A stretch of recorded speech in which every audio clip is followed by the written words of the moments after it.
Wherever you are tonight, you can make it. We must never surrender. America will get better and better.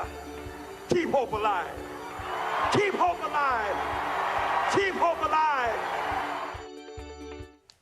Jesse Jackson in his prime, and that's where we will begin with the words of the civil rights leader and two-time presidential candidate, the Reverend Jesse Jackson.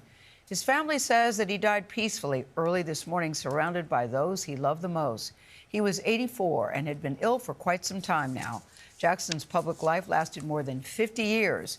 He worked alongside Dr. Martin Luther King Jr. and founded the Rainbow Push Coalition, whose mission was equality for all. Jackson nearly became the Democratic nominee for president back in 1988. This morning, Dr. King's daughter posted a photo of the two men on X saying only this: both now ancestors. Beautifully said. Ed O'Keefe looks back on Jackson's life and legacy. Ed, good morning to you. Gayle, good to see you. Good morning. For decades, Jackson was a powerful and sometimes polarizing voice for change, emerging from the civil rights movement of the 1960s to become a national political figure and champion for marginalized communities across the country. The people must unite to save humanity. The preacher, civil rights activist, and presidential candidate was born in Greenville, South Carolina in 1941. I was born next door to a white church. I could only attend as a janitor. In his 20s, Jesse Jackson gained national attention as an aide to Martin Luther King Jr. and a leader of the Southern Christian Leadership Conference. A shot cracked out from across the street, dropping him to the floor. He was in Memphis on April 4th, 1968, when King was assassinated. The white people's best friend is dead. King's murder sparked tension between Jackson and other civil rights leaders as they struggled over who would lead their movement. Ultimately, Jackson launched his own organizations that later became the Rainbow Push Coalition, still advocating today for black economic and political empowerment. We shall fight this institutional racism wherever we see it. He also became an international hostage negotiator. In 1984, he helped win the release of an American pilot from Syria. Later, he'd broker freedom for Americans held in Cuba, Iraq, and Kosovo. To the White House! His activism and diplomacy buoyed Jackson's first campaign for president in 1984. We do not just need a new president, we need a new direction. Our leaders are talking too little to too many leaders in this world. Jackson ended up placing a stronger than expected third in the Democratic primary. In 1988, his second campaign focused on increasing government spending and U.S. support for the Third World.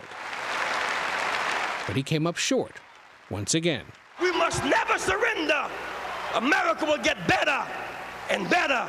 After campaign politics, Jackson was a talk show host and was an early supporter, but occasional critic, of Barack Obama's presidential bid, famously photographed in Chicago's Grant Park on election night, 2008.